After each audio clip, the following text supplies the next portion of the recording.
여기서 명절은 6월절을 말하는데 우리는 육적인 6월절이 아닌 영적인 6월절을 지킬 수 있어야 하겠습니다. 마침 또 우리 나라에 설이 곧 가까웠는데 명절을 지키라고 그러니까 설 명절 잘 지키란 말인가 우리가 그 말만 보고서는 잘못 생각할 수도 있는데 여기서 말하는 건 6월절에 말하고요. 우리는 6월절을 안 지키니까 영적인 6월절 지켜야 하겠다. 이것을 알 수가 있습니다. 이 고린도교에 무슨 문제가 있다고 본문에 나옵니까? 음행에 문제가 있었다. 음행은 좋은 거예요? 나쁜 거예요? 네, 나쁜 겁니다. 그런데 보니까 아버지의 아내와 음행을 행했다. 그런 내용이 나오고 있어요. 이게 고린도 교회 내의 문제일까요? 아니면 고린도 지역에 있는 안 믿는 사람의 문제일까요? 네, 다 해당되는데 특별히 교회 내에서 이러한 일이 있어서 언급을 한 거죠. 안 믿는 사람들은 그럴 수 있다고 우리가 생각할 수 있지만 믿는 사람들 중에서도 그런 사람이 있었다는 거죠. 그래서 그것을 언급하고 있다. 우리 안에 있는 모든 죄를 다 예수의 피로 씻어내고 정결한 시부의 모습으로 살아가는 우리 모두가 될 수 있기를 원합니다. 명절을 지키되 어떻게 지키라고 했는지 함께 말씀 나누므로 큰 은혜가 임하는 복된 시간 되기를 원합니다.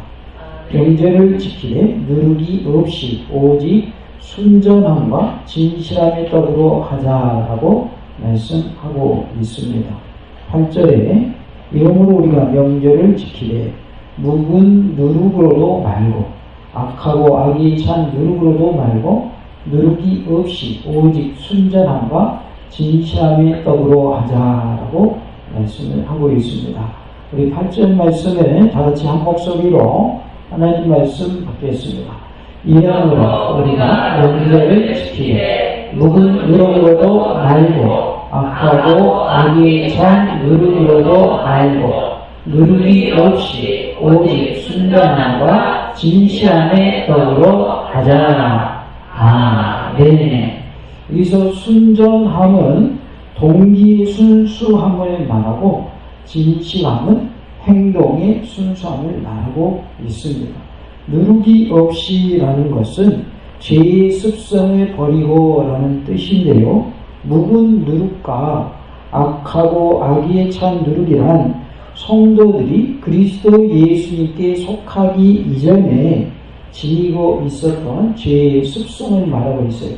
그래서 누룩이 없이라는 말은 죄의 습성을 버리고 라는 뜻이고요. 마음과 행동, 즉 동기와 행동에 있어서 거룩한 삶을 살아야 한다라고 말씀하고 있어요. 그래서 순전함은 동기의 순수함, 진실함은 행동의 순수함을 말한다. 그래서 누룩이 없이라는 말을 통해서 죄를 없이 하고라는 표현으로 우리가 바꾸어 생각할 수 있겠습니다. 우리 안에 있는 모든 죄를 회개함을 통하여 다 제사함 받고 순전함과 진실함의 모습으로 하나님께 드려지는 우리 모두가 될 수 있기를 원합니다. 누룩이 있으면 누룩이 양이 적어도 온 동에 다 퍼져버리는 게 누룩의 특성이에요. 그렇기 때문에 죄는 죄가 있을 때 그대로 내버려두면 점점 죄가 어떻게 된다는 거예요? 퍼져나간다는 거죠. 더 커지는 모습, 더 퍼져나가는 모습이 된다는 거예요. 그렇기 때문에 죄가 있을 때 그냥 내버려두면 안 된다. 작은 죄일지라도 그때 죄를 뭐 해야 될까요? 회개해야 한다는 것을 말씀해 주고 있어요. 그리고 오늘 성경은 신약으로 드리고 있는데 우리가 순결한 모습, 정결한 모습, 거룩한 모습으로 하나님께 드려지는 모습 가운데 선교하는 일도 하는 것이 맞겠어요? 아니면 죄로 충만한 가운데 죄 가운데 허덕이면서 죄의 구덩이에서 빠져나오지 못하고 그런 가운데 선교하는 게 맞겠어요? 어느 것이 맞을까요? 죄의 습성을 내어버리고 죄의 구덩이에서 빠져나오고 죄를 철저히 회개한 모습으로 선교하는 것이 맞겠죠. 그래서 우리가 모든 것에 다 적용할 수 있는 부분이다 그 말이에요. 우리가 봉사하는 것도 우리가 우리의 마음과 우리의 행동이 정결해야 한다, 순수해야 한다. 그런 모습으로 드려져야 그 헌신, 그 섬김이 의미가 있는 거죠. 마음에 시커먼 부분이 있는데 겉으로는 하얀 것처럼 꾸미면서 하면 하나님은 안 받으신다는 말이에요. 사람들은 속죠. 왜냐하면 그 행동을 보고 속는 거죠. 우리가 사람의 외모를 보고 판단하는 것이 우리 사람의 습성입니다. 그래서 그 사람이 어떤 모습인가 보고서 그 사람을 평가하는 경우가 많아요. 이제 우리 한 교회의 목사님과 사모님이 지교회를 담임하고 계셔요. 근데 사모님이 모델 출신이에요. 무슨 출신이요? 모델. 모델이 뭔지 알죠? 패션쇼 하는 모델 출신이에요. 그러면 키도 좀 크겠죠? 네, 키도 크고 몸도 호리호리 하겠죠? 근데 그분이 그걸로 끝나지 않고 모델 출신이다 보니까 옷들도 컬러풀하게 잘 입어요. 어떻게 잘 입어요? 컬러풀하게 잘 입어요. 새파란 옷, 새빨간 옷, 막 그런 옷 입어요. 그냥 볼 때에는 사모님이 조금 그러네 이렇게 생각할 수 있죠. 그런데 그분이 교회에서는 성도들 얼마나 사랑으로 대하는지 몰라요. 그 소식을 듣고서 우리가 저분을 그냥 모델처럼 옷 입고 다닌다고 해서 그거로만 평가했구나 하면서 회개했어요. 성도들을 어찌나 사랑하는지 그 교회 부임에 온 이후에 너무 성도들이 사랑으로 잘 대한다는 거예요. 그래서 우울증에 걸려있는 집사님이 그 사모님의 섬김을 통해서 치유됐다는 거예요. 그래서 사람은 외모로 판단할 것이 아니구나라는 것을 다시 한번 새삼스럽게 깨닫게 됐다고 말해요. 다 같이 봅시다. 사람은 외모로 판단하면 안 됩니다. 좀 컬러풀하게 옷 입고 다니고 그럴지라도 그분은 사모님으로서 역할을 잘하고 있다 그 말이에요. 옷 입고 다니는 거 보면요 정말 보통 사람은 그런 옷 소화를 못할 정도로 그런 옷 입고 다니셔요. 어쩌면 저렇게 입고 다니지 그랬는데 외모와 그분의 헌신은 다르더라 그 말이에요. 그렇다고 해서 막 교회에 올 때 밭에서 일하던 옷 입고 오고 그러면 안 됩니다. 그분이 모델이어서 모델처럼 입고 다닌다고 해서 막 그대로 묻은 거 그대로 입고 오고 막 그런 거 아닙니다. 어찌됐든 우리는 외모를 보고 판단하지만 하나님은 그 사람의 뭘 보신다는 거예요? 중심. 그 사람의 마음을 보신다는 거예요. 그 사모님이 얼마나 잘하면 그 교회 성도들이 칭찬하겠어요. 얼마나 잘하면. 못해도 칭찬해요? 잘하니까 칭찬해요? 그건 어떻게 알았어요? 잘하니까 칭찬하는 거지 못하는데 진실이 못하는데 우리 사모님 너무 멋져요 그렇게 말하는 사람 없다 그 말이에요. 잘하니까 칭찬을 하는 거예요. 우리가 하나님 앞에서 우리의 동기도 순수해야 하고 우리의 행동도 순수해야 한다. 그래서 죄의 습성을 버리고 하나님이 원하시는 거룩한 모습으로 살아야 할 줄로 믿습니다. 그래야 우리의 선교하는 것도 의미가 있는 선교가 되는 거예요. 물론 선교 안 하는 것보다는 낫죠. 그런데 이왕이면 좋은 모습, 정결한 모습, 거룩한 모습으로 성결한 모습으로 살면서 선교하면 더 좋은 거 아니에요? 그러잖아요. 실컷 지을 죄는 다 지으면서 선교한다. 앞뒤가 좀 안 맞잖아요. 보통은 열심으로 선교하는 분들은 신실하게 사십니다. 거룩하게 사셔요. 물론 완벽하다는 뜻은 아닙니다. 왜냐하면 완벽한 사람이 있어요, 없어요? 없어요. 그렇기 때문에 완벽한 사람은 없지만 그럼에도 불구하고 하나님 제가 오늘은 이러한 허물이 있네요. 이러한 죄를 지었습니다. 하나님 저를 용서해 주시고 바로 서게 해 주세요. 예수님의 보혈의 공로로 깨끗함을 얻는 은혜해 주세요. 그러면서 매일매일 변화되면서 살아가는 모습, 그런 모습이 될 때에 하나님은 우리의 삶을 통해서도 영광 받으시고, 우리가 또한 선교지의 물질로 기도로 후원하면서 선교할 때에도 그 모습을 기뻐 받아 주실 줄로 믿습니다. 5절에 보니까 이런 자를 사탄에게 내주었으니 이는 육신은 멸하고 영은 주 예수의 날에 구원을 받게 하려 함이라 라고 말씀을 하고 있어요. 누구한테 내줬대요? 사탄에게 내줬대요. 사탄에게 내어주는 행위는 일시적인 것으로서 궁극적인 심판과 구원에 선행하는 임시 조치라는 의미로 이런 말을 한 것입니다. 음행한 자들을 사탄에게 내어주는 교회의 심판은 영원한 것이 아니라 일시적인 것이기 때문에 궁극적이며 영원한 그리스도 예수의 심판에 의해서 그의 운명은 변할 수도 있는 것입니다. 그러므로 교회는 참된 사랑의 원리인 징계를 나타내므로 하나님의 사람이 다시 그들에게 미칠 수 있는 기회를 제공해야 하며, 또한 올바른 징계를 행함으로 죄인들이 뭐하고 돌아올 수 있도록 해야 돼요? 회개하고 돌아올 수 있도록 그들을 도와줘야 한다 그 말이에요. 그래서 여기서의 징계는 벌 주기 위한 징계가 아니라 그 징계를 통하여 깨닫고 회개하고 돌이킬 기회를 주는 의미의 징계다 그 말이에요. 우리 사랑의 매라는 말 알아요? 몰라요? 아시죠?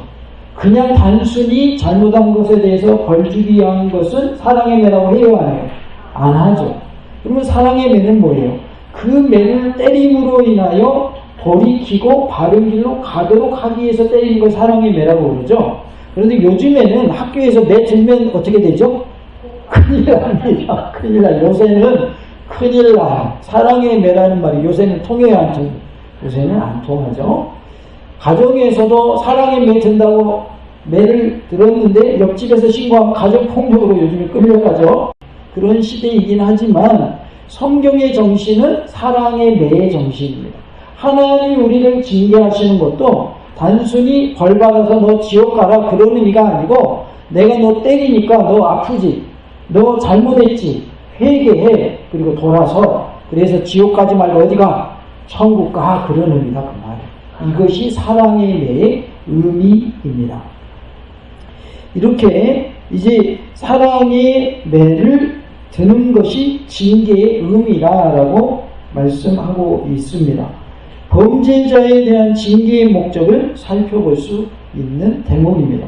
즉 징계는 범죄한 영혼에 대한 최종적인 심판이나 유기가 아니라 회개와 돌이킴을 위한 일시적 고난이며 구원을 전제로 하는 하나님의 사랑의 배려인 것입니다.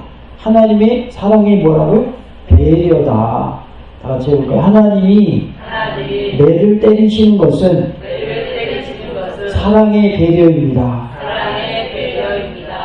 사랑의 배려로 매를 드시는 거예요.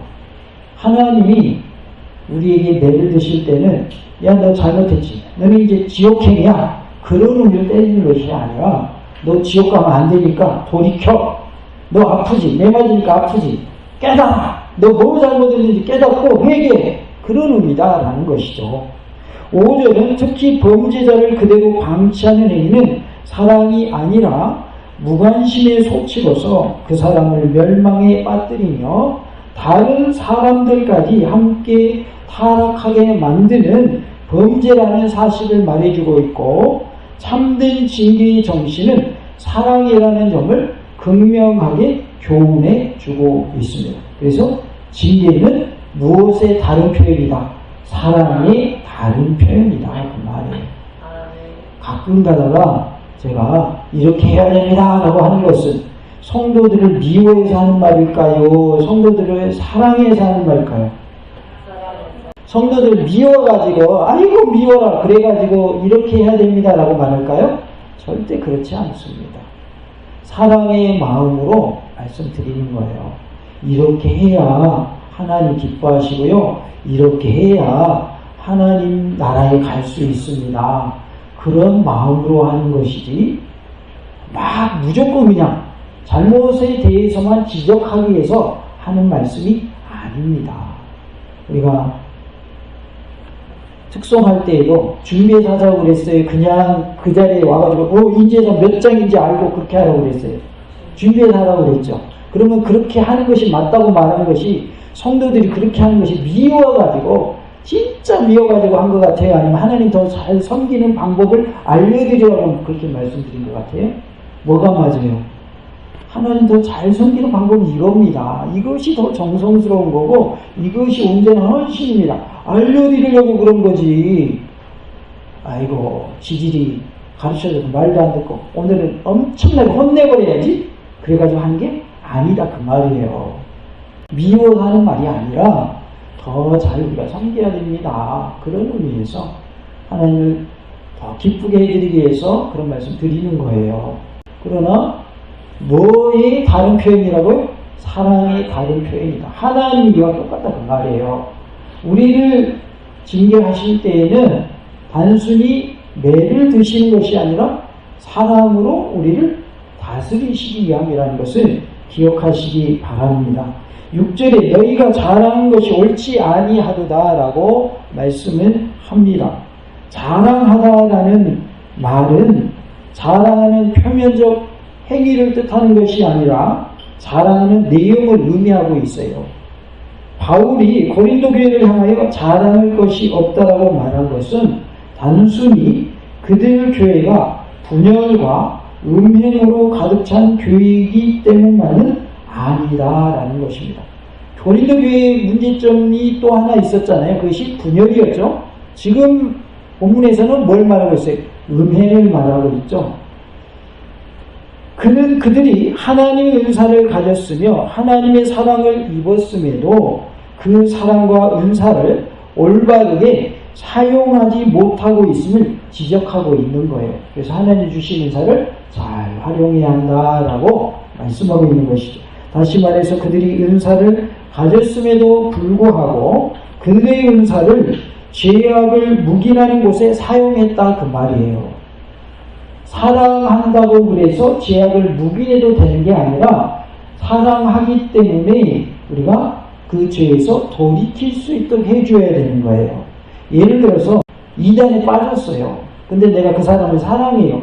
그러니까 뭐 알아서 잘 하겠지 그렇게 두는 것이 사랑이 아니라 그것은 왜 이단이며 이단에서 빠져나와야 되는 것을 알려주고 거기에서 빠져나와서 정상적인 교회에서 신앙생활할 수 있도록 하는 것이 그게 사랑이다 그 말이에요. 그냥 내버려 두는 게 맞아요? 거기서 빠져나오게 해주는 게 맞아요? 빠져나오게 해주는 게 맞는 거잖아요. 그러니까 지금 고린도 교회에는 음행이라고 하는 죄가 들어와 있고 그들끼리 서로 네 파로 나뉘어져 있잖아요. 바울파, 아볼로파, 게바파, 그리스도파. 나눠지는 게 맞지 않고 너희는 어떻게 돼야 된다고 그랬어요? 하나가 돼야 된다 그랬잖아요. 그러니까 이렇게 말해주는 것은 무엇이 더 옳은 것이고 무엇이 더 하나님 기뻐하시는 것인가를 말해주게 한 것이지 그들이 미워가지고 그들을 정말 미워하는 마음으로 그렇게 하는 것은 아니다 그 말이에요. 자랑하는 것을 말하고 있는데 이들이 은사를 가졌음에도 죄를 묵인하는 데 은사를 사용했다 그 말이에요. 사랑의 은사는 죄를 묵인하는 게 아니라 죄에서 돌이켜야 하는 것이 사랑의 은사다라는 것을 알 수 있습니다. 또한 하나님의 사랑을 곡해해서 죄악을 용납하고 그들과 더불어서 죄악에 빠지는 것에 사용하였다는 의미로 너희들이 은사를 죄를 묵인하는 데 사용했다라고 말하고 있는 것이죠. 따라서 죄악의 행위를 묵인하는 것이 그들의 무엇이 될 수 없다는 거냐면 자랑이 될 수 없다 그 말이에요. 다 같이 봅시다. 죄를 묵인하는 것이 자랑은 아닙니다. 사랑은 허다한 죄를 덮느니라 라는 말씀을 우리가 오해하면 안 되는 거예요. 사랑은 허다한 죄를 덮는 거니까 죄 짓는 거 용납해도 된다 이렇게 생각하면 안 돼요. 허다한 죄를 덮는다라는 것은 들춰내지 아니하고 그 사람이 바른 길로 갈 수 있도록 안내해주고 그 사람을 기도해준다는 의미로 덮는다는 것이지 죄 짓는 것을 용납한다는 의미로 죄를 덮는다. 사람은 허다한 죄를 덮는다 이렇게 말한 것이 아니라는 거죠. 그런데 하나님으로부터 받은 은사를 그들은 엉뚱하게 사용을 한 거죠. 죄를 용납하고 그들이 죄 지어도 묵인해주고, 이게 사랑인 줄로 잘못 사용했다라는 의미인 것입니다. 적은 누룩이 온 덩어리에 퍼지는 것을 알지 못하느냐라고 6절에 말씀을 하고 있어요. 누룩은 그리스도 예수님의 복음, 죄 등을 의미하고 있어요. 똑같은 누룩인데 하나는 복음을 뜻하고 하나는 죄를 뜻한다 그 말이죠. 그래서 중의적인 의미가 있는 거예요. 하나는 좋은 의미, 하나는요 나쁜 의미가 있는 거죠. 복음을 의미할 때는 좋은 의미의 나쁜 의미, 좋은 의미죠. 누룩이 나쁜 의미를 쓸 때는 무슨 뜻이에요? 죄라는 뜻을 갖고 있다 그 말이에요. 여기서는 죄악을 상징하는 말로 사용되었습니다. 그래서 적은 누룩과 같은 죄가 온 덩이에 퍼지는 것처럼 한 사람이 죄를 짓는 것이 그대로 묵인되면 다른 사람들에게도 퍼지고 또 퍼져서 온 교회에 퍼지게 된다라는 의미로 말씀하고 있는 것입니다.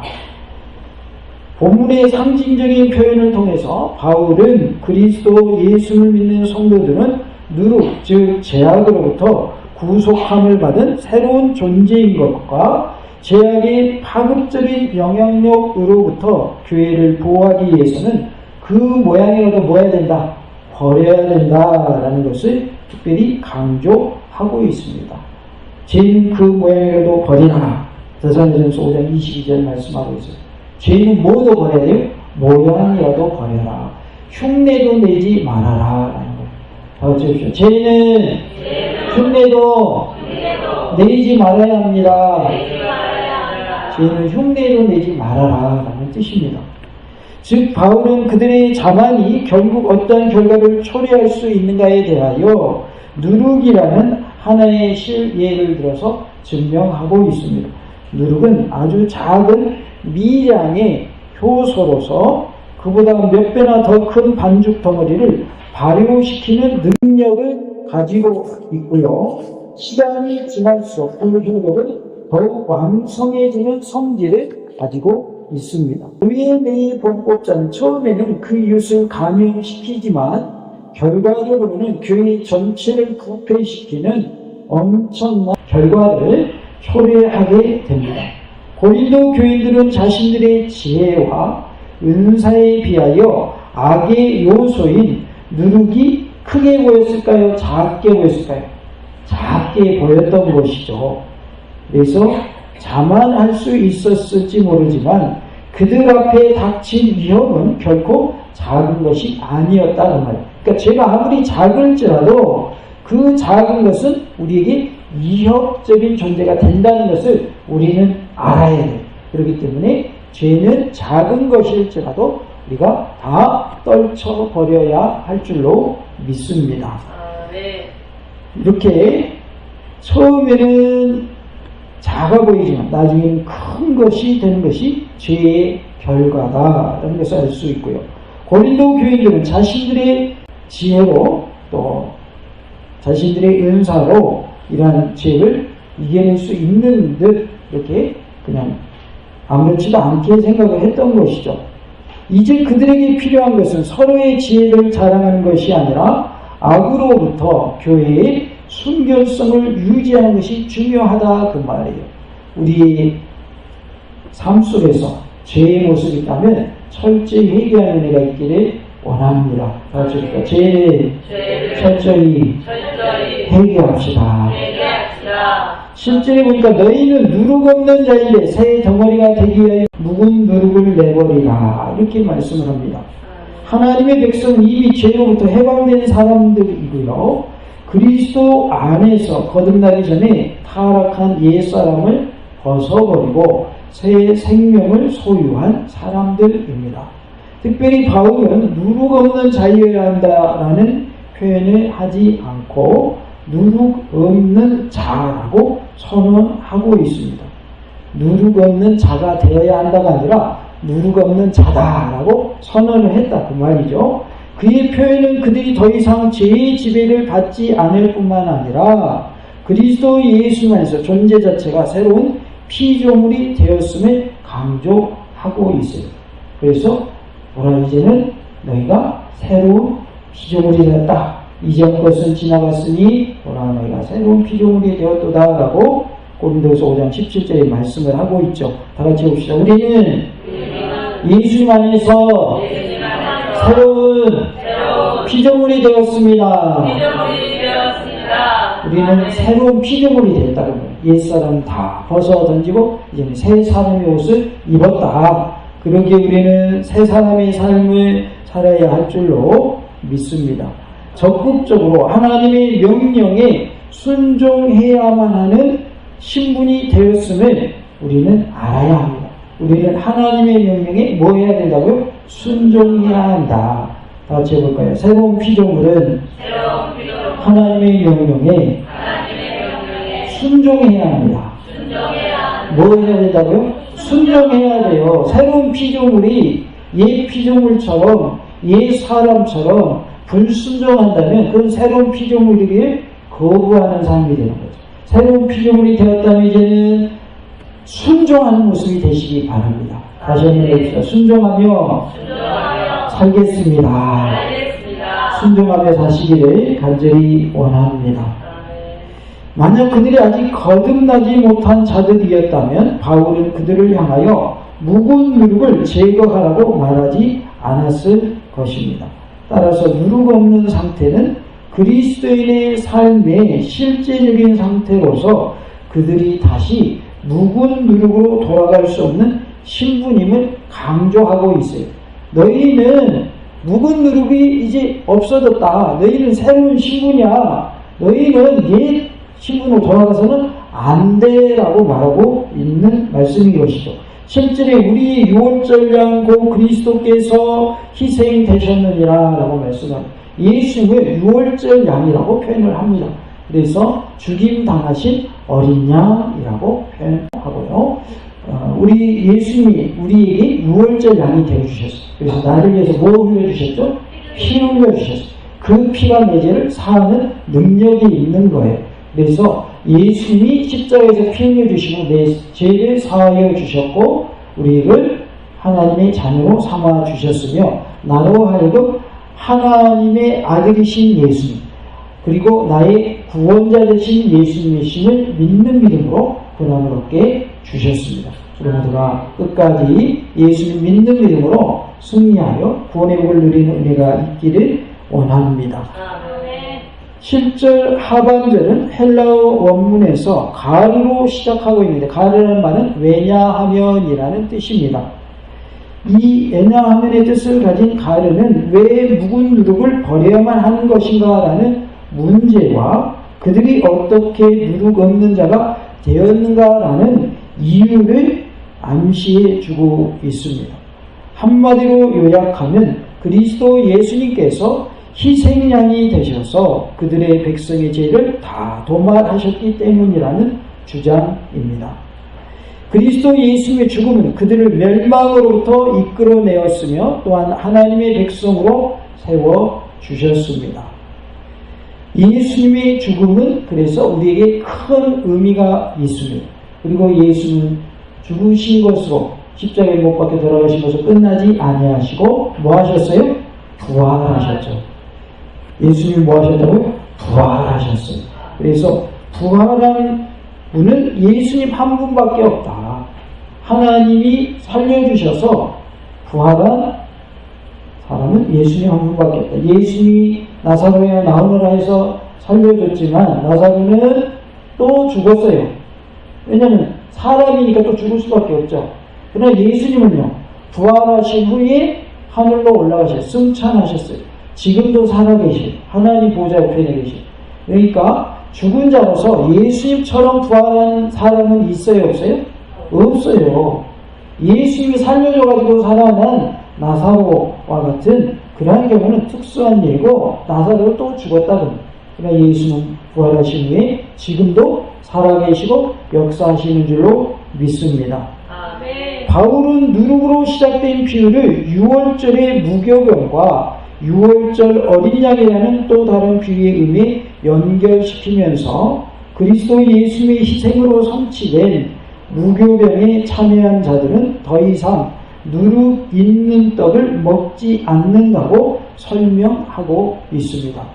유월절 어린 양이 되어주신 예수님이 우리를 위하여 희생하셨습니다.